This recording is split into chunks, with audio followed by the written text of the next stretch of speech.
परमात्मा को पाने तथा उसका वास्तविक लाभ प्राप्त करने के लिए पवित्र बाइबल में प्रमाण है कि प्रभु ने मनुष्य को अपना ही स्वरूप बनाया। 6 दिन में सृष्टि रचकर 7वें दिन विश्राम किया। कुरान शरीफ में प्रमाण है कि हजरत मोहम्मद को खुदा स्वयं कह रहे हैं कि मैंने तुम्हें उस परमात्मा की महिमा बताने के लिए भेजा है। वो परमात्मा कबीर है जिसने 6 दिन में सृष्टि रची तथा 7वें दिन तख्त पर जा विराजा। उसकी खबर किसी बाखबर से पूछकर तो देखो। कृपया अवश्य सुनिए जगत गुरु तत्वदर्शी संत रामपाल जी महाराज के अमृत वचन।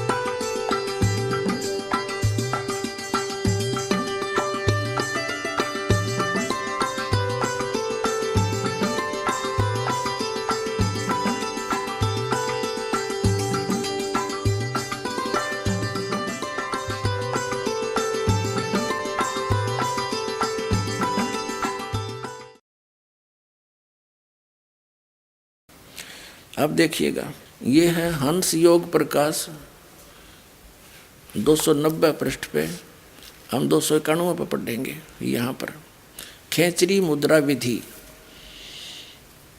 देहांत काल में परम पद कैवल्य मोक्ष होता है। इन 4 मुक्तियों में से एक मुक्ति है। तालु छिद्र के ऊपर जीवा प्रवेश करके एक घड़ी मात्र खेचरी मुद्रा स्थित रहे और योगी को सर्प बिच्छू आदि का विष न लगे और बुढ़ापा रोग मृत्यु को जीत जावे। वाली पलित जो चमड़ा ढीला होकर सलोटें पड़ती हैं न होवे। बता, अब ये क्या बता रहे हैं कि तालू पर जीभ लाने से आदमी ना तो मरे ना उसका रोग होवे। या खेचरी मुद्रा श्री हंस जी करा करते। ऐसे बुरी बीमारी हुई, घुटना में रोग हो गया और बुखार से तड़फ कर मर गए और भूत प्रवेश कर गए उस साधना से। तो खा कैया साधना। अब थोड़ी सी झलक और दिखा दो एक बहन की। ये श्री हंस जी महाराज यही क्रियाएं करा करते जो आज इनके सुपुत्र श्री सतपाल जी और श्री प्रेम रावत जी जो अमेरिका वाला वो बता रहे हैं, करोड़ों जीवों को पीछे लगा रहे। यही साधना इनके पूज्य पिताजी और पूज्य गुरुदेव मानते हैं उनको, ये करा करते। वैसे तो इनको नाम देने का आदेश भी ना दे पाए थे ये, क्योंकि जिस समय इनकी 1966 जुलाई 19 को दिल्ली में मृत्यु हुई, उस समय सतपाल जी तो मंसूरी पढ़ रहे थे और वो छोटा लड़का अपनी माँ के साथ देहरादून में था 8 वर्ष का, और श्री सतपाल जी थे 15 वर्ष के 1966 में। तो ये तो वहाँ मर गया, किसी से बात भी ना कर पाया, बोल भी नहीं सके था, अनबोल होकर मरा, जैसे एक भक्तिहीन प्राणी की मृत्यु होती है। मेरे पूज्य गुरुदेव जी 108-9 वर्ष के होकर शरीर त्यागा था और आराम से चारपाई पे बैठे बैठे शरीर छोड़ गए। बुखार तक नहीं हुआ उनके कभी उस समय। और मेरे दादा गुरुदेव जी थे, वह भी ऐसे ही बैठे थे, बैठे बैठे शरीर छोड़ गए, कुछ दिखते नहीं उनको। और कबीर परमात्मा थे, सह शरीर आए थे, सह शरीर लाखों लोगों के सामने ऐसे गए थे। और भी यहाँ बहुत से भक्त ऐसे हैं जो ऐसे बात करते करते चुप ही चले जाते हैं। तो कहने का भाव ये है कि जो साधना ये कर रहे हैं ये किसी भी काम की नहीं है। इस साधना के करने से स्वयं श्री हंस जी महाराज प्रेत बाधा से पीड़ित हुए। तो खा गया भक्ति। देखिएगा, ये पुस्तक है अमृत के कलश। ये संपादक चमनलाल टंडन, MA M.Ed, दिल्ली विश्वविद्यालय। ये कहाँ से छपी है, किसने प्रकाशित की है? मानव उत्थान सेवा समिति, प्रधान कार्यालय 2/12, पंजाब विभाग, नई दिल्ली में। मुद्रक photo composing, Rajeshwari photo setters private limited, 2/12, Punjab विभाग, नई दिल्ली से। अब इसका दिखाते हैं आपको। ये इसके पृष्ठ नंबर 61 पर आप पढ़िए।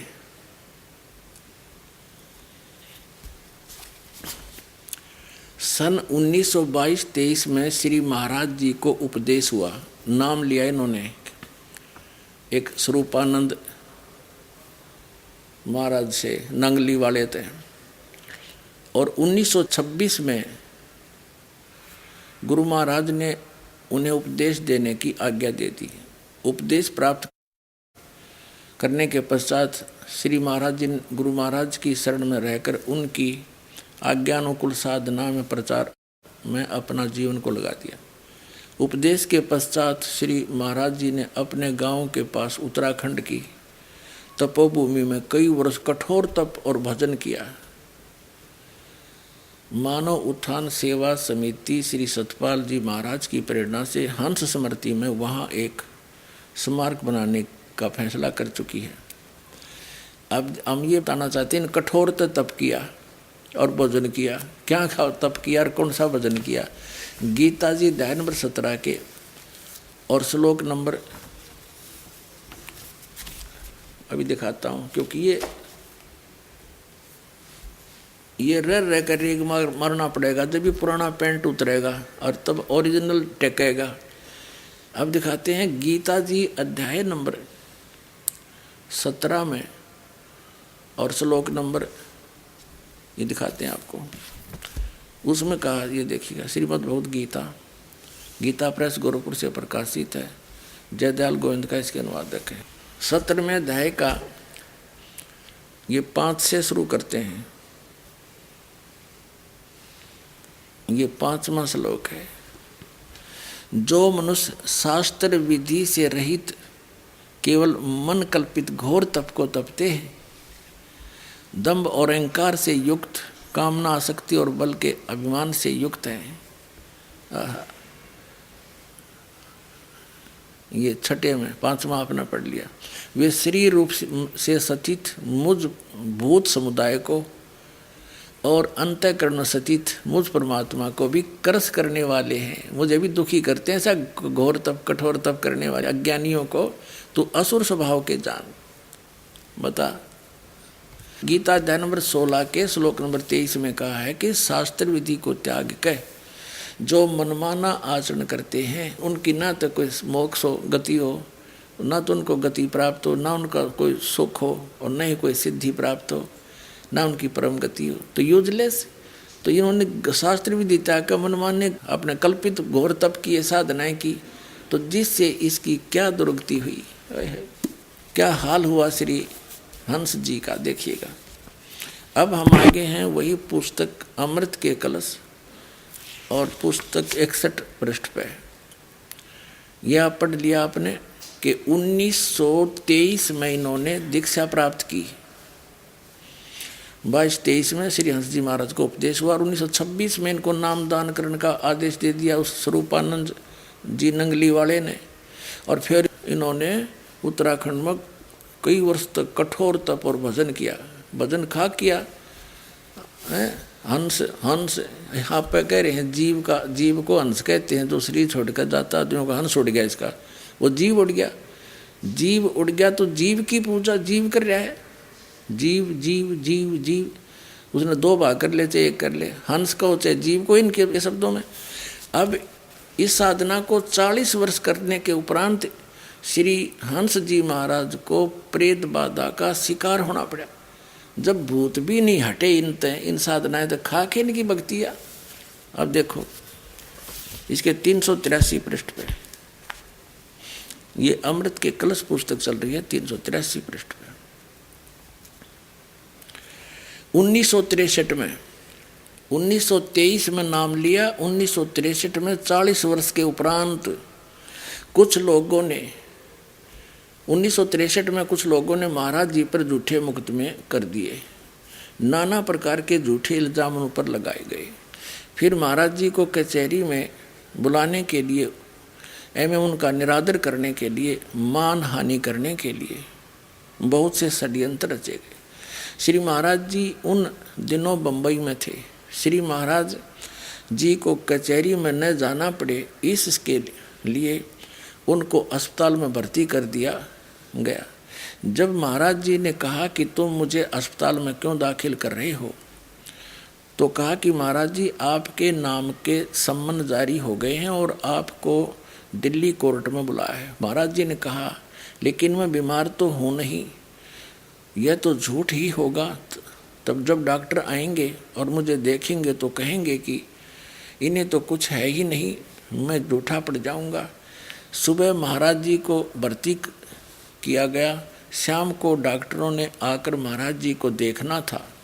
जैसे ही महाराज जी लेटे तो महात्मा रामानंद जी भी साथ ही उसी कमरे में लेट गए नीचे। 1-2 घंटे पश्चात महात्मा रामानंद जी सो रहे थे। उन्होंने हाय हाय की आवाज़ सुनी। वे उठे और महाराज जी से पूछा, क्या बात है महाराज जी? हंस जी से पूछा। महाराज जी की जीभ निकल रही थी, जीभ बाहर को आई हुई थी, आंखें लाल हो रही थी और जिस्म भट्ठी की तरह जल रहा था। महात्मा जी कहते हैं मैं घबरा गया और भागा सिस्टर के पास गया और कहा कि महाराज जी की तबीयत अचानक खराब हो गई है। डॉक्टर आए, उन्होंने महाराज जी का तापमान देखा, 104 बुखार था। सारी रात बेचैनी में कटी। डॉक्टर से कहा कि इनको दिल्ली जाना है। अब विचार करो पुण्यात्माओं, 104 बुखार में जीभ निकला करे, उसमें भूत आ गया है और भूत बढ़ गया, लाल आँख होगी, जीभ बाहर निकल आई और हाय हाय कर रहा, तो उसमें प्रेत आ गया। देखो आगे कंप्लीट स्पष्ट हो जाएगा। अब हम 383 पर आ गए हैं। इनका तो सम्मन आया हुआ है। डॉक्टर से कहा इन्होंने दिल्ली जाना है।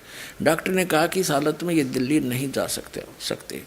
झट डॉक्टर ने एक मेडिकल सर्टिफिकेट दे दिया। महाराज जी की तबीयत लगभग 1 महीने के लिए खराब रही। वो भूत रहा 1 महीने। हम सब लोग घबरा गए। कभी कभी बुखार इतना तेज हो जाता था कि महाराज जी की आंखें एकदम लाल हो जाती थी। जब कुछ दिनों के बाद महाराज जी होश में आए तो महात्मा रामानंद जी ने कहा, यानी बेहोश थे हुए 1 महीने तक अचेत पड़े रहे, वो भूत लौटा रहा उसमें, तो इसको परेशान करा दे ही तोड़ दी इसकी बुढ़ेगी। देख हम घबरा गए। महाराज जी की आंखें एकदम लाल हो जाती थी। कुछ दिनों के बाद महाराज जी होश में आए तो महात्मा रामानंद जी ने कहा, महाराज जी आप तो अच्छे भले सो रहे थे, एकदम आपको क्या हो गया, इतनी आपकी हालत कैसे खराब हो गई? तो महाराज जी ने कहा कि जैसे मैं लेटने लगा तो मैंने कहा, हे गुरु महाराज अब मेरी लाज आपके हाथ में है। ये लोग झूठे मुकदमे बनाकर मुझे कचहरी में खड़ा करना चाहते हैं। मैं बीमार तो हूँ नहीं हूँ, ये लोग झूठा मेडिकल सर्टिफिकेट भेजेंगे तो यह तो झूठ ही होगा। बस जैसे ही यह मन में आया और मैं लेटा तो मुझे बुखार चढ़ना शुरू हो गया और उसी से आज मेरी हालत होगी। गुरु महाराज जी ने मेरी लाज रखी और सचमुच मुझे बीमार कर दिया। विचार करो पुण्यात्मा, गुरु महाराज स्वस्थ कराया करें कि बीमार कराया करें? इनके गुरु महाराज भी भूत बन रहे। जब इन्हें याद किया वो भूत आ बढ़ा इसमें। और जब ऐसा बुरा हाल भूत प्रेत बाधा से होता है, 1 महीने तक उसकी ब्रेन मट्टी रही, खावे न पीवे, होश में नहीं आया। आगे देखो फिर वो भूत कैसे निकाला गया, देखिएगा। गुरु महाराज ने मेरी लाज रख ली, मुझे सचमुच बीमार कर दिया। कुछ प्रेमियों ने कहा शायद लोगों ने जादू टोना कर दिया है। महाराज जी कभी कभी पीड़ा में कराते थे, हाय मैं मर गया। वाह भाई वाह। देखा हाय मैं मर गया, यानी ऐसी हालत। अरे ये न्यू कह रहे थे इस खेचरी मुद्रा करने से रोग निकट नहीं आवे, बुढ़ापा निकट नहीं आवे, सलवट नहीं पड़े शरीर में, के आगे अड़ीवा इनकी साधना क्या आड़े अड़ीवा। ये देखिएगा, हाय मैं मर गया, और बहुत कमज़ोर हो गए थे, हो गया। एक गुजराती बाई एक पंडित को लाई जो ऊपरी हवा का इलाज करता था, भूत का डनिया बुलाया, फिर झाड़े लड़ियाँ। हाँ देखो, ऊपरी हवा का इलाज करता था। तो उसने महाराज जी को देखकर कहा कि अरे इनको तो किसी ने कुछ कर दिया है, और ये तभी ठीक होंगे जब इनकी नज़र उतारी जाए और चौराहे की पूजा की जाए। पंडित जी ने एक मंत्र बताया जो नज़र उतारते समय बोला जाएगा। सारी सामग्री मंगाई गई और पंडित जी को उसकी दक्षिणा दे दी गई। वो झाड़ी लानी है कि वो विधि बताया गया, ऐसे कर लियो। वो विधि बता गया, ये मंत्र बोल दियो, ये ऐसे ऐसे सामग्री लाओ, मटके में घड़े में रखो, और रात के 12 बजे चौराहे पर रख आइयो। भूत जब प्रसन्न होगा, जब इसका पीछा छोड़ेगा तुम्हारे गुरु जी का। देखो, सारी सामग्री मंगाई और पंडित जी को उसकी दक्षिणा दे दी गई। और महात्मा रामानंद जी जो स्वयं ब्राह्मण परिवार के हैं, उन्होंने इस कार्य को अपने हाथों में लिया। लगभग 5-7 प्रेमी वहाँ पर थे हॉस्पिटल के कमरे में। रात के 12 बजे उस सामग्री को एक कलश में रखकर चौराहे में रखना था। रामानंद जी ने नज़र उतारने के बाद कहा कि कौन मेरे साथ चलेगा। सभी भयभीत हो रहे थे, ये चेले डर गए, भूता थे, सभी भयभीत हो रहे थे। अंत में उन्होंने डांट कर कहा, अरे डरते क्यों हो, मैं भी तो चल रहा हूँ, क्या भूत हमें खा लेगा। वो भूत का डर में थे और मटके में लेकर चले उसको। फिर अंत में उन्होंने एक दूसरे महात्मा को तैयार किया। घनघोर वर्षा हो रही थी, तेज हवा चल रही थी। जैसे ही महात्मा जी कमरे से बाहर निकले, यानी रामानंद उस गढ़े नरभूत ने लेकर, तो तेज आंधी से दरवाजे ने इतनी आवाज़ की और हवा के अंदर आने से महाराज जी जोर से चिल्लाए। कौन चिल्लाया? हंसराज जी चिल्लाए। वो रामानंद ठाकर भूत ने लेकर चलिया। दरवाज़ा खोला, उसको एकदम बड़ाक देसी लागी, तेज हुआ था। और डोके महाराज जी चिल्लाए, हंस जी चिल्लाए, फिर किलकी मारी भूत ने। देखो, जैसे ही महात्मा जी कमरे से बाहर निकले तो तेज आंधी से दरवाजे ने इतनी आवाज़ की और हवा के अंदर आने से महाराज जी यानी हंस जी भी जोर से चिल्लाए। तो रामानंद जी भी कांप उठे और डर गया, और उनका झाड़ी लानिया भी डर गया और भयभीत हो उठे। और मन में यह ख्याल आया कि फिर वापस कमरे में चलें, लेकिन फिर धैर्य बांध कर और नाम का सुमरण करते हुए, नाम खाक था तुम्हारे पास, हंस हंस, उसका भी 2 भाग करे। वे चौराहे की तरफ उस कलश को उठाए हुए चल रहे थे। दूसरे महात्मा छाता लिए हुए चल रहे थे। चौराहे में रखकर जैसा पंडित जी ने बताया था पीछे मुड़ आए। हो गया कल्याण। इस अंश जी का ये साधना करता था। ये कौन सी अभी दिखाता हूँ, जो ये सारा समुदाय करता है। अब हम लेते हैं पुस्तक हंस योग प्रकाश। देखिएगा, जो श्री हंस जी यानी जिसमें भूत बढ़ रहे थे उसके कर कमलों से लिखी गई है ये। और ये कहाँ से प्रकाशित है? प्रकाशक हैं श्री प्रेमनगर आश्रम, रजिस्टर हरिद्वार, संपर्क कार्यालय हंसादे 2/12 पंजाबी विभाग, नई दिल्ली से। मुद्रक हैं Rajeshwari photo setters private limited, 2/12 Punjabi विभाग, नई दिल्ली से। ये 2 शब्द में स्पष्ट लिखा है कि श्री 108 श्री गुरुदेव जी परम संत योगीराज श्री हंस जी महाराज आनंद कल सच्चिदानंद भगवान के श्री कर कमलों द्वारा इस ग्रंथ की रचना हुई। यह ग्रंथ विक्रमी संवत 1988-1989 में यानी 1931-1932 में लिखा गया और संवत 1934 में यो प्रकाशित छप कर तैयार हुआ। ये आज तक यही पढ़ा जा रहा है। अब ये है प्रश्न नंबर, इसके 290 ये है अंश योग प्रकाश, और ये 291 पर हम इसको पढ़ रहे हैं। ये क्या बताते हैं कि तालु छिद्र के ऊपर जिह्वा प्रवेश करके एक घड़ी मात्र खेचरी मुद्रा स्थित रहे तो योगी को सर्प बिच्छू आदि का विष न लगे, बुढ़ापा रोग मृत्यु तो जीत को जीत जाए, जो चमड़ा ढीला होकर सरवटें पड़ती है न हो। फिर तालों के ऊपर छिद्र में जीवा लगाकर स्थिर करके भू मध्यगत चंद्रमा से निकले हुए अमृत को का जो योगी पान करे वे निसंदेह मृत्यु को जीत लेता है, यह गोरखनाथ निश्चय से कहते हैं। अब यह साधना की श्री हंस जी ने, और ये कैसे मरा आगे दिखाएंगे। अब पढ़िएगा 291 पृष्ठ पे, 292 पृष्ठ पे, 91 हमने पढ़ लिया।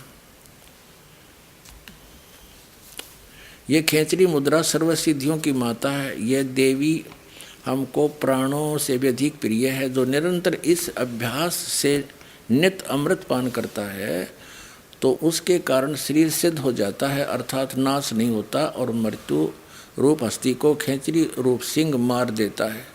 ये शिव संहिता से ले लिया इन्होंने। आगे क्या बताया है कि जीवा को तिरछी करके तीनों नाड़ियों के मार्ग में जो कपाल छिद्र है उसमें जीवा को योजित करे, यही खेचरी मुद्रा है, इसे योम चक्र भी कहते हैं। ये इनकी साधना है, एक 3 क्रिया मत है, और ये इन्हों के हैं इसके करने से शरीर मृत्यु नहीं होती। हंसराज जी 1966 में ऐसे तेज बुखार से मेरा बेहोश हो गया, कोई दवाई काम नहीं करी। लाइए झलक और दिखा दूँ आपको। अपने आत्माओं इन प्रत्यक्ष देखकर आज तक आप तो समझ नहीं सके, क्योंकि आप तो बालक हो। रोगी डॉक्टर की औषधि के साल्ट को नहीं जान सकता, गोलियों के साल्ट को, दवाई के साल्ट को डॉक्टर ही जान सकता है कि ये औषधि कारगर है कि नहीं। ये दास भी डॉक्टर, और जिनको तुम संत वो भी डॉक्टर जिनके तुम आश्रित हो। यानी डॉक्टर कहो, यो जन्म मरण का रोग जीव का लगा हुआ है, जब तक इसका नाश नहीं होगा इतना परम शांति नहीं हो सकती, जिसके विषय में गीता जी अध्याय नंबर 18 के श्लोक नंबर 62 में और गीता अध्याय नंबर 15 के श्लोक नंबर 4 में कहा है कि तत्वदर्शी संत की प्राप्ति के पश्चात परमेश्वर के उस परम पद की खोज करनी चाहिए, जहाँ जाने के बाद साधक फिर लौटकर कभी संसार में नहीं आते। 18वें अध्याय के 62वें श्लोक में कहा कि अर्जुन तू सर्वभाव से उस परमेश्वर की शरण में जा, उसकी कृपा से ही तू परम शांति को, सनातन परम धाम को प्राप्त होगा। तो ये जन्म मृत्यु का रोग कटेगा तभी तो परम शांति होगी।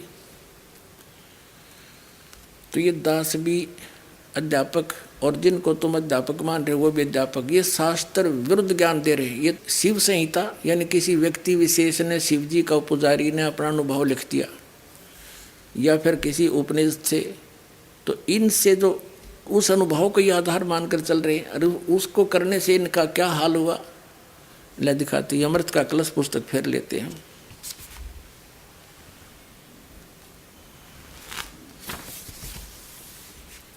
ये प्रकाशक हैं, ये इसके मुद्रक हैं, और इसके ये देखिएगा इसके 20 पृष्ठ पे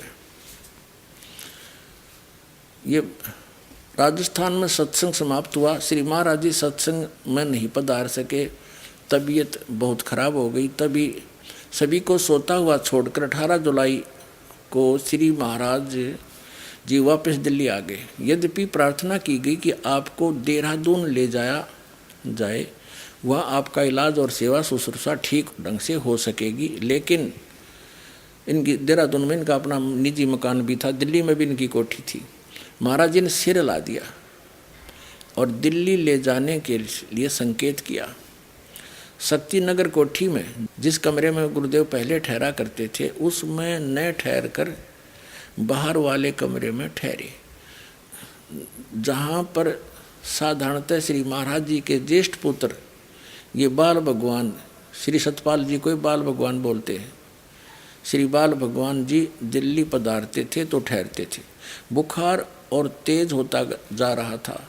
महाराज जी से कहा गया, महाराज जी श्री माता जी को बुला लें, कोई डॉक्टर लाएं या आपको देहरादून ले चलें। सेवकों ने प्रार्थना की। नहीं, महाराज जी बोले नहीं, किसी को ना बुलाओ, जाओ बाहर जाकर बैठ जाओ, मेरे पास कोई ना आए। इतना दुखी हो गया, किसी का बोल भी नहीं सुहा था, इसने इतना तंग हो रहा था। देखिए कोई ना आए, सभी चले गए। फिर भी सलाह करके डॉक्टर को बुलाया गया और डॉक्टर ने जांच करने के पश्चात दवा भी दी, लेकिन दवा का कोई असर नहीं हुआ। बुखार और तेज होता गया। सिर पर बर्फ़ की पट्टी लगा कर रखेगी, लेकिन तापमान नीचे आने का नाम नहीं ले रहा था। ऐसा लगता था कि बाह्य उपचारों से कुछ होने वाला नहीं है क्योंकि श्री महाराज जी योग मुद्रा में पहुंच गए थे। ये है इनकी अटकल मूर्ख बनाने की, बुरा हाल हो रहा कर रहा है, अन्य को योग मुद्रा में पहुंच गए, वो बेहोश हो गया बुखार के दबाव से और मृत्यु होगी। सारी रात तड़प का अगले दिन 19 जुलाई को इसकी मृत्यु होगी।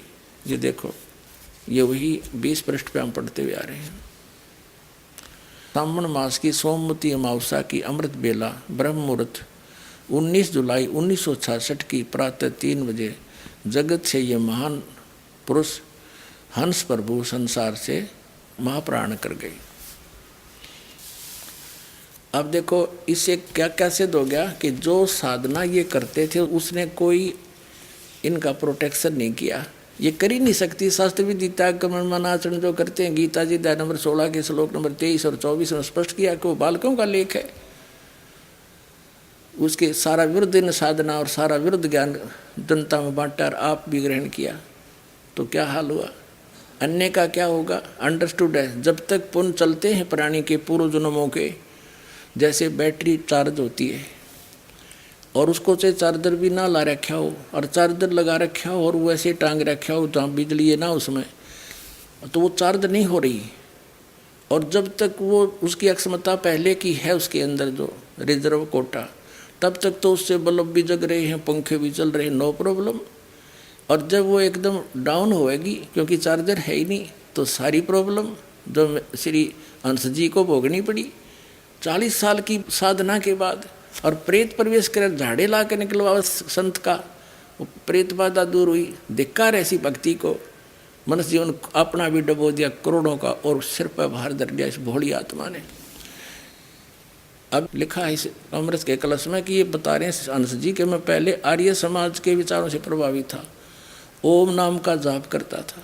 फिर ये स्वरूपानंद नंगली वाला एक ऐसा अज्ञानी संत मिला, वह थोड़ी बहुत तो शास्त्र अनुकूल साधना का ओम नाम का जो लाभ मिलना था वो भी छुटवा दिया इस पुण्यात्मा का, और ये डले डुबा दिए।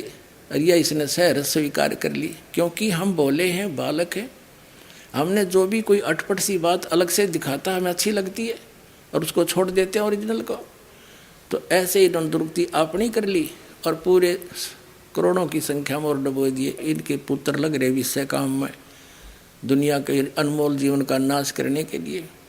मानुष जीवन दुर्लभ है, मिले न बारंबार, जैसे तरबत से पत्ता टूट जाए वो बोर नहीं लगता डार।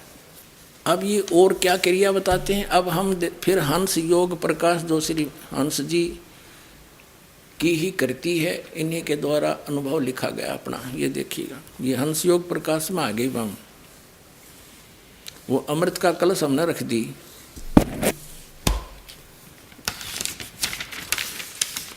ये हंस योग प्रकाश है, यहाँ से प्रकाशित है और ये इसके प्रकाशक हैं।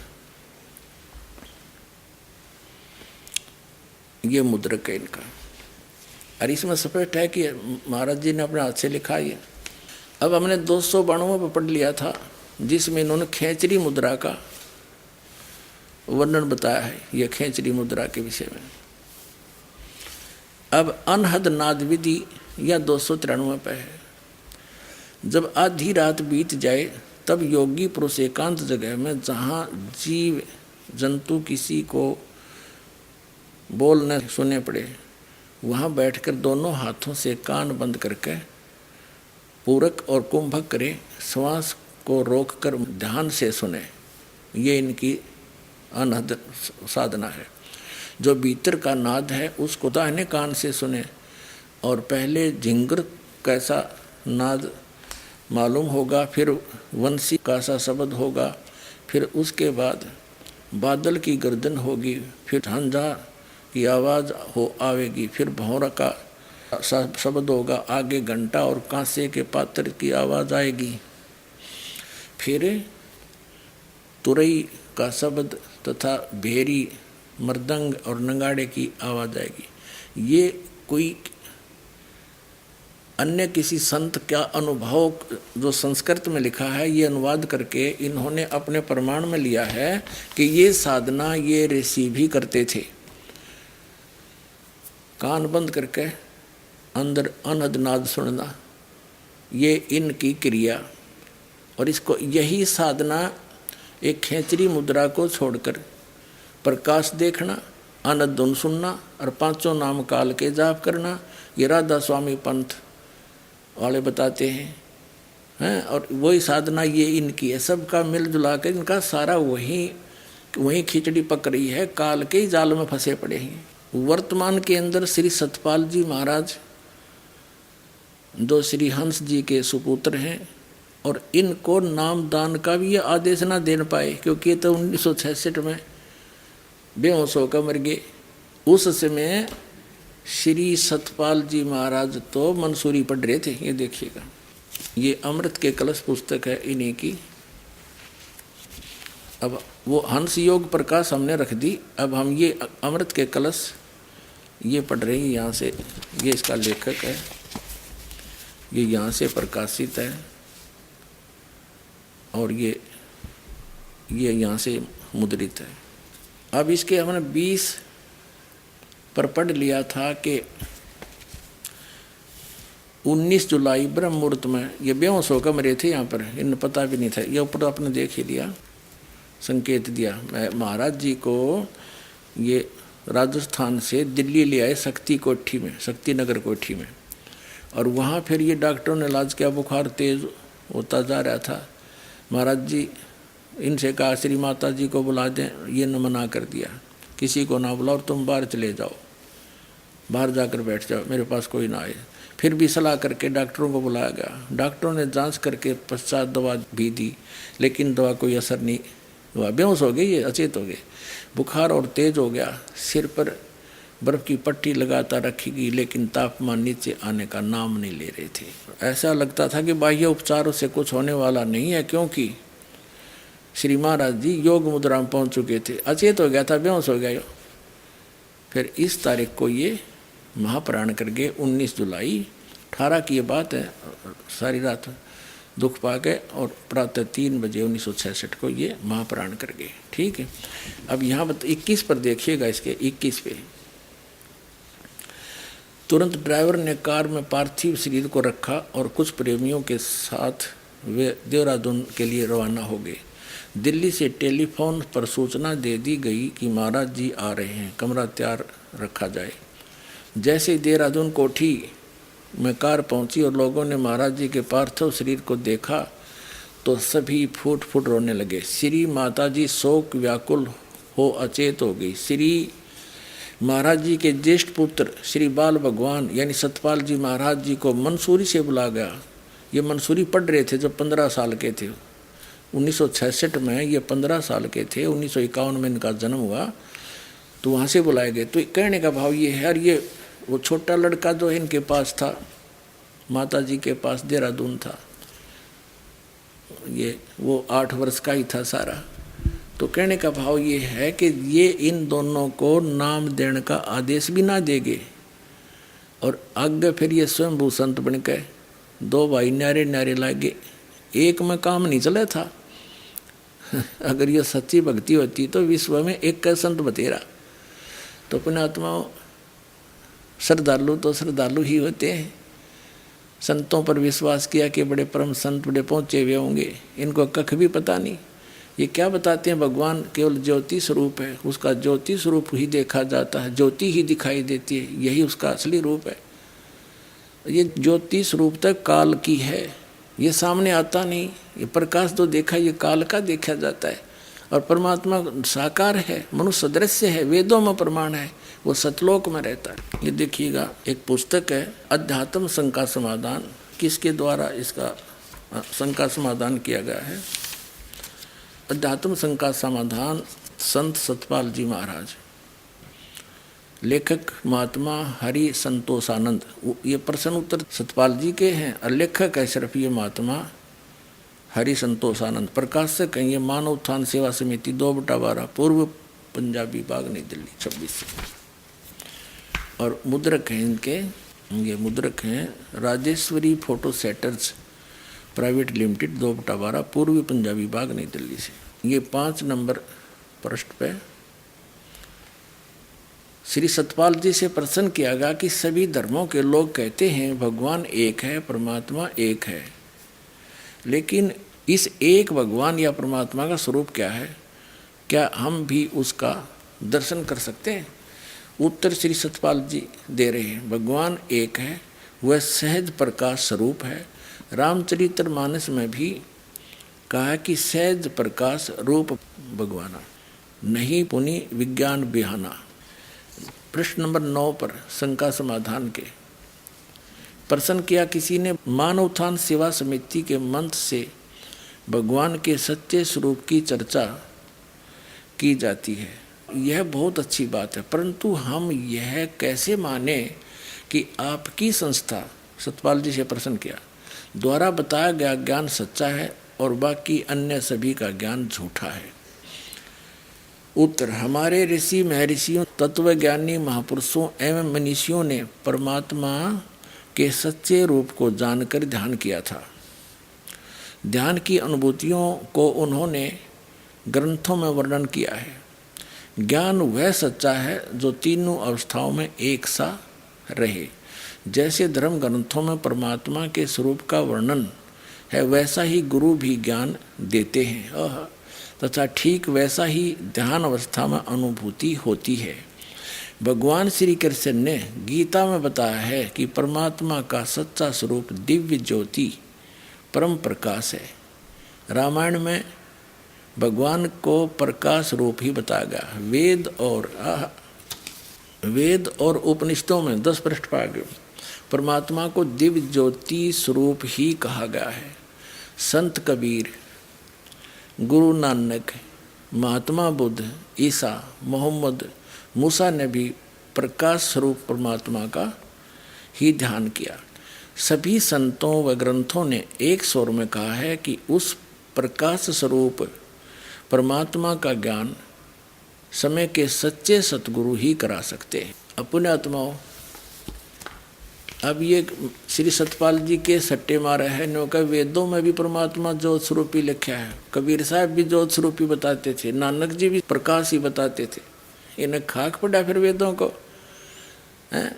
अब दिखाता हूँ आपको वेदों में क्या प्रमाण है और थोड़ा सा और देखते हैं। और ये किसके पुजारी हैं? ये श्री विष्णु जी के पुजारी हैं और इसी ज्ञान से हम अटे पड़े थे पहले। जैसे ये दास भगवान विष्णु जी का पुजारी था इस तत्व ज्ञान की प्राप्ति से पूर्व, तो श्री कृष्ण जी की मूर्ति बना रखी हमने, घर पर रखी, विष्णु जी की, श्री कृष्ण जी की, श्री रामचंद्र जी की, उन्हीं के अवतार जान के। और फिर भी कोई पूछते थे एक दूसरे से भगवान कैसा है? कहते तो प्रकाश ही प्रकाश है, वो दिखाई थोड़ा देता है, प्रकाश दिखाई देता है। और यह मूर्ति किस लिए? अब आई समझ आ रहा है तरह के जब वो ये सिर पैर नहीं था हमारे, और उसी सतर का ज्ञान ये आज प्रचार कर रहे हैं जो महात्मा बन के। देखो इसी के 11 पृष्ठ पे शंका समाधान नामक पुस्तक के 11 पृष्ठ पर आगे 9-10 पढ़ लिया। प्रश्न, श्री राम भगवान के अवतार थे यानी विष्णु जी के, तब फिर उन्होंने लंका पर चढ़ाई करते समय शंकर रामेश्वर की पूजा क्यों की? अब उत्तर श्री सतपाल जी का, अवश्य श्री राम जी भगवान का अवतार थे यानी विष्णु जी का अवतार थे। उन्होंने मर्यादा पुरुषोत्तम भी कहा जाता है। उनका अवतार जगत में भक्त, धर्म एवं मर्यादा की रक्षा के लिए हुआ है। इससे हमने सिर्फ इतना ही लेना है, आगे तीसरे और भी बहुत सी अटपट कर रखी है। इसका अर्थ ये भगवान श्री विष्णु जी को मानते हैं और स्वीकार करते हैं कि श्री रामचंद्र जी भगवान यानी विष्णु जी के अवतार थे और श्री हंस जी विष्णु जी के, श्री कृष्ण जी के ही पुजारी थे। हंस योग प्रकाश के ये नहीं की पुस्तक है, इसके 50 पृष्ठ पर ले चलते। पहले तो आपको इनकी सारी उवाबाई दिखाता हूँ। ये देखिए, हंस नाम से शुरू किया, हंस योग प्रकाश, ये पृष्ठ नंबर 50 है, यहाँ 51 है, तो ये इधर 50 है।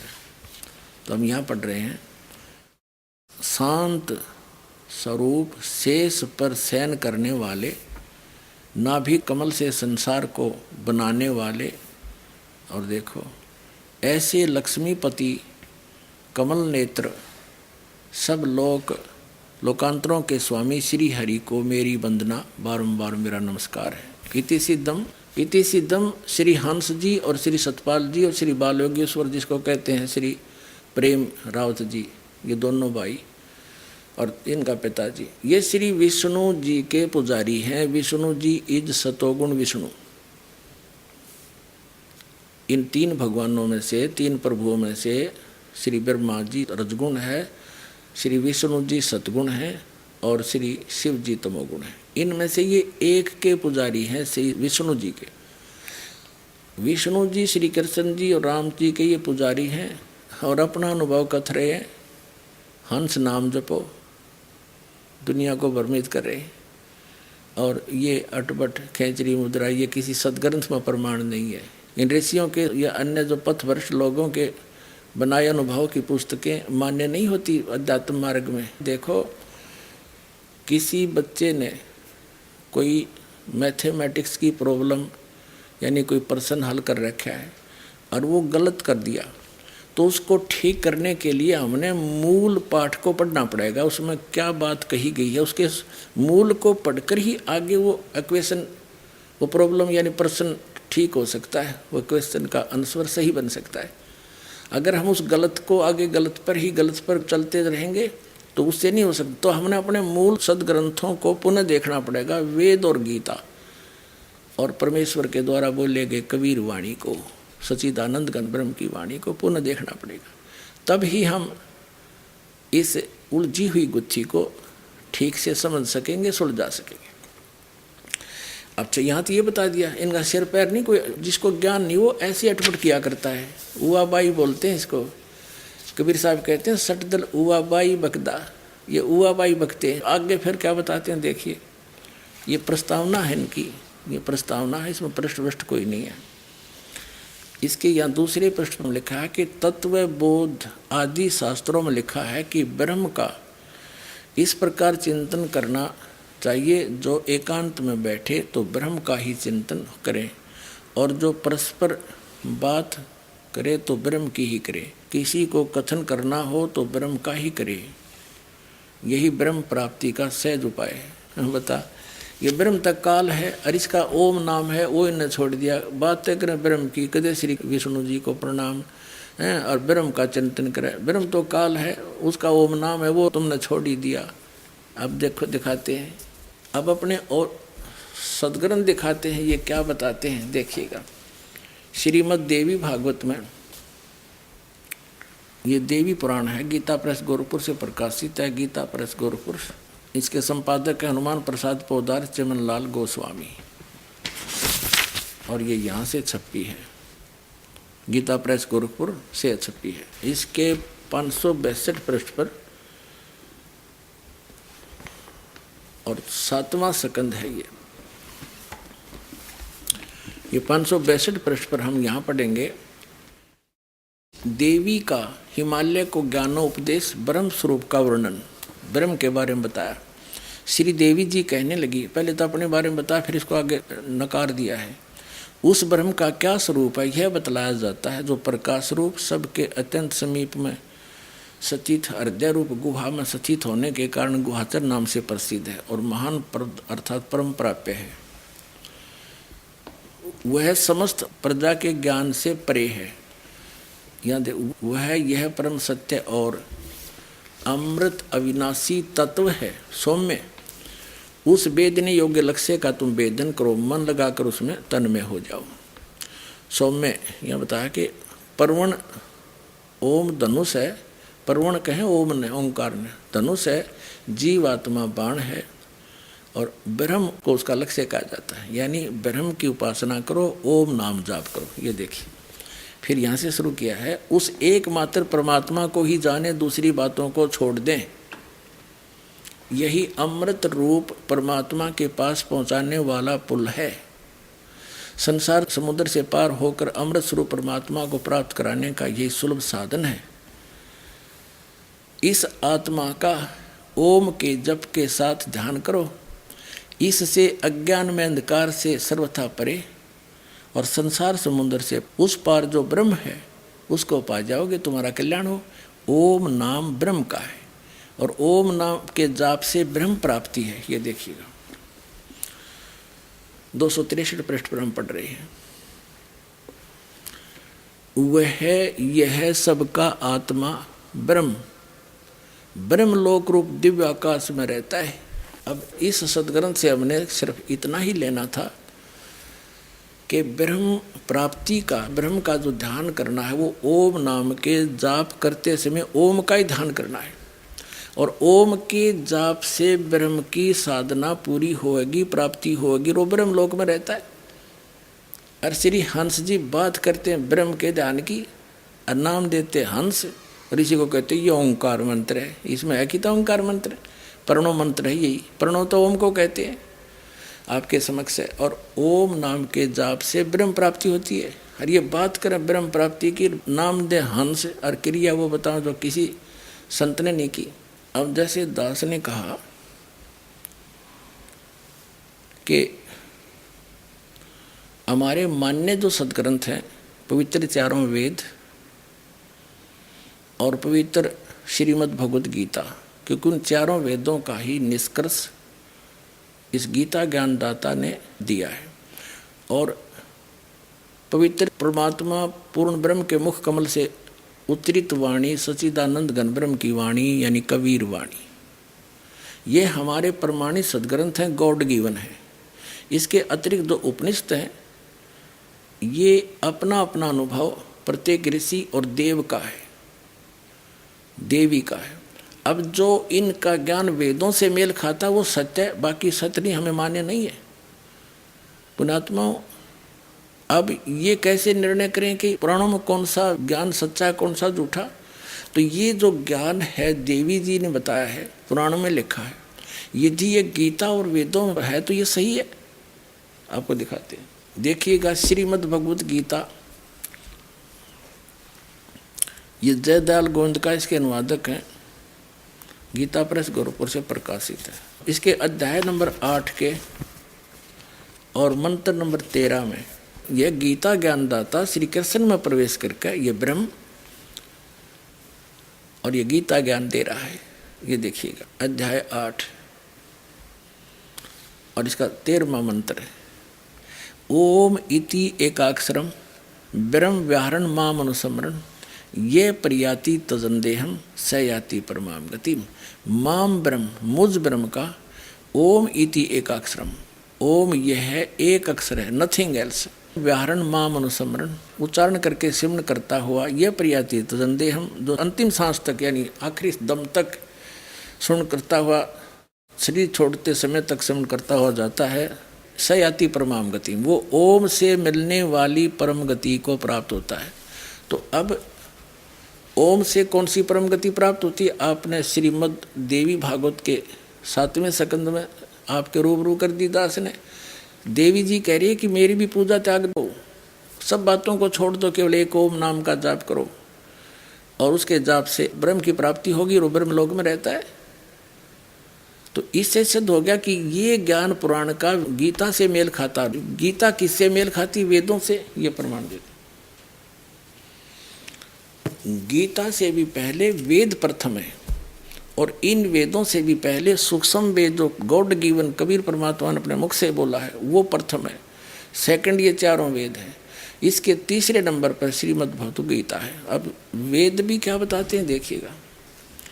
वेद ज्ञान दाता भी ब्रह्म है, ये यजुर्वेद है। इसके ये कहाँ से प्रकाशित है? प्रकाशक है सार्वदेशी कार्य प्रतिनिधि सभा 2/5 महर्षि दयानंद भवन रामलीला मैदान नई दिल्ली से। महर्षि दयानंद जी द्वारा इसका अनुवाद है। मुद्रक यहाँ से है prince offset printers 1510 Pataudi house Daryaganj Nai Delhi से। इसके 40वें अध्याय का अंतिम अध्याय है 40वां और इसका 15वां श्लोक दिखाते हैं। ये 44वां अध्याय 40वां अध्याय यजुर्वेद भाष्य। ये है 40वें अध्याय का 15वां श्लोक है। ओम करतो समर किलवे समर करतुम समर। ओम नाम का जाप करतो माने काम करते करते, नाम उठत नाम बैठत नाम सोवत जागवे, नाम खाते नाम पीते नाम से लागवे। क्योंकि ये जो वेदों में ज्ञान है ये सूक्ष्म वेद से भी मिलता है, सच्चिदानंद घन ब्रह्म की वाणी से मिलता है। उसमें लिखा कि नाम उठत नाम बैठत नाम सोवत जागवे, नाम खाते नाम पीते नाम से लागवे।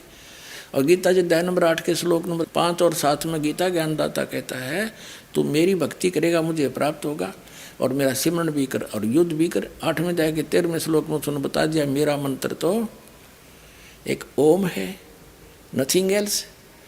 और फिर 18वें अध्याय के 62वें श्लोक में कहा कि यदि तुझे परम शांति प्राप्त करनी है, युद्ध नहीं करना चाहता, तो उस परमेश्वर की शरण में जा, उसकी कृपा से तू परम शांति को सनातन परम धाम को प्राप्त होगा। उसके लिए ऑप्शन छोड़ दिया कि तत्वदर्शी संतों की खोज कर और वो तुझे ज्ञान देंगे, उससे तेरा मोक्ष होगा, वो प्राप्ति होगी। जाने के बाद फिर लौट कर कभी संसार में नहीं आते। उसके लिए 17वें अध्याय के 23वें श्लोक में बताया कि उस सच्चिदानंद घन ब्रह्म के पाने का 3 मंत्र का जाप है। वो परमात्मा ऊपर है, गुप्त है और ओम तत्सत इति निर्देश है, ब्रह्मण त्रिविध समर्थ है। उस परमात्मा के पाने का 3 मंत्र का जाप है। ओम तो यह साधना होती है। जैसे हमने जल प्राप्ति करनी है, जल पृथ्वी के नीचे है और जल हमारा पूज्य है। उसके लिए जो प्रोसेस अपनाया जाता है, जो प्रोसीजर अपनाया, जो इंस्ट्रूमेंट हम लाए, वो हमारे पूज्य नहीं है, वो तो हमारे औजार हैं। जैसे हैंडपम्प लगाना है तो बोकी और पाइप से क्रिया करी, जब बोकी पाइप तक पहुंच गई, हैंडपम्प पर वो मशीन लगाई। वो वस्तु प्राप्ति के लिए जल हमारा पूज्य है और ये साधना है। तो जैसे बोकी लगाई है, बोकी लगाई जाती है, मिट्टी बाहर फेंकी जाती है, ऐसे मारी जाती है, पाइप नीचे की जाती है। ये काम तो करेगा ओम और तत्। तत् ये सांकेतिक के दास बताएगा। ओम ब्रह्म का मंत्र है और तत् ये परब्रह्म का सरपुरुष, अक्षर पुरुष का। ओम तो समझो सरपुरुष का, इसको सरब्रह्म भी कहते हैं और सीधा ब्रह्म भी बोल देते हैं। और तत् ये सांकेतिक है। गीता जी अध्याय नंबर 17 के श्लोक नंबर 23 में जो 3 मंत्र हैं ओम तत्सत, उनके ऊपर दास कुछ प्रकाश बीच में डाल रहा है, तब ये वेद वाला ज्ञान समझ में आओगा। तो ओम तो इस सरपुरुष का, गीता अध्याय नंबर 15 के श्लोक नंबर 16 और 17 में 3 पुरुष हैं। 3 पुरुष कहो, 3 ब्रह्म कहो। तो सरपुरुष का तो ये ओम मंत्र है ब्रह्म का, अक्षर पुरुष का है यू तत्सांकेतिक दास बताओगा। और परम अक्षर पुरुष, परम अक्षर ब्रह्म 8वें अध्याय के 3 श्लोक में कहा गीता ज्ञानदाता ने कि वो परम अक्षर ब्रह्म है, जिसके बारे में अर्जुन ने गीता ज्ञानदाता से 8वें अध्याय के प्रथम मंत्र में पूछा है कि वो किम तत्परम, जो आपने 7वें अध्याय के 29वें श्लोक में जिसकी चर्चा की है कि तत्परम को जान कर, सारे अध्यात्म को जानकर सब कर्मों से परिचित व्यक्ति केवल जरा और मरण से छूटने का प्रयत्न करता है, वो किम तत्परम। उसका उत्तर दिया है 8वें अध्याय के 3 श्लोक में गीता जी में कि वो परम अक्षर ब्रह्म है। तो गीता अध्याय नंबर 15 के श्लोक नंबर 17 में वो परम अक्षर ब्रह्म के विषय में जानकारी है। उसके विषय में कहा कि उत्तम पुरुषत्व अन्य परमात्मा इति उदाहरते। उत्तम पुरुष वो परम अक्षर ब्रह्म, वो पुरुषोत्तम, वो सही भगवान, श्रेष्ठ प्रभु, तो वो कोई और है किससे? 15वें अध्याय के 16वें श्लोक में वर्णित 2 सरपुरुष और अक्षर पुरुष से कोई अन्य है वो उत्तम पुरुष, वो परम अक्षर ब्रह्म है। तो वो गीता अध्याय नंबर 17 के श्लोक नंबर 23 में जो सत्य है 3 नंबर का, वो परम अक्षर ब्रह्म का मंत्र है, वो कोड वर्ड है, सीधा ओम तत्सोम तत्सत, ये कोई जाप नहीं है। तो अब यहाँ जो गीता बता रही है कि उसको प्राप्त करने का फिर हम जो साधन अपनाना है वो पूजा नहीं है उसकी। अब जैसे हैंडपम्प लगाया, उसके लिए बोकी मारी, ये तो है ओम नाम और साथ में तत्, इन दोनों का श्वास उश्वास से सेवन करना है। और फिर उसके बाद जैसे पाइप पहुंच गई पानी तक पृथ्वी में, वो जल नहीं प्राप्त हुआ इस 2 मंत्र के अक्षर के मंत्र थे, लेकिन इस बिना वो वहाँ तक स्थिति नहीं आ सकती। इसके ऊपर फिर एंड पंप लगाया जाता मशीन। वह मशीन समझो वो सत है। गीता अध्याय नंबर 15 के श्लोक नंबर 23 में ओम तत्सत में वो सत जो शब्द है वो गुप्त है, सार शब्द कहते हैं उसको। वो हैंड पंप है, ऊपर मशीन है, उसके लगाए बिना वो पानी नहीं मिल रहा है। तो इन दो अक्षर के मंत्र बिना वो हैंड पंप लगाने योग्य स्थिति नहीं आ सकती। तो इस प्रकार दास आपको 3 स्थिति में दीक्षा देता है। पहली बार तो प्रथम मंत्र, दूसरी बार में सतनाम 2 अक्षर का ओम और तत् मिलाकर, और तीसरी बार में जब आप कहीं समन इतना हो जाता है कि हैंड पंप लगाया जा सकता है तभी जल निकलेगा, नहीं बीच में कितना लगा दे तो वो जल नहीं निकाल सकता। तो ऐसे उस परमात्मा के पाने की ये पूरी विधि है। तो ओम तत्सत इति निर्देश है, ब्रह्म त्रिविध समर्थ है। उस परमात्मा के पाने की ओम तत्सत के 3 मंत्र की 3 विधि से सिमरन का निर्देश है। वो तत्वदर्शी संत बताएगा। तो ये दास है वो तत्वदर्शी संत। अब आपने देख लिया कि ब्रह्म प्राप्ति का वेदों में भी ओम मंत्र लिखा है, आगे और दिखाते हैं। और वेद ज्ञानदाता कहता है कि वो पूर्ण ब्रह्म परमात्मा तो मोक्ष है, वो तो गुप्त है, प्रोक्ष है, प्रोक्ष मोक्ष नहीं प्रोक्ष है, गुप्त है। उसकी विधि संत बताएगा तत्वदर्शी संत। ये देखिएगा, अभी आपने यजुर्वेद के 4400 माने 40वां अध्याय पढ़ा, 40वें अध्याय का 15वां श्लोक पढ़ा है कि ओम कर्तो समर किलवे समर कर्तुम समर वायु अनिलम अमृतम अथिदम भस्मांतम शरीरम।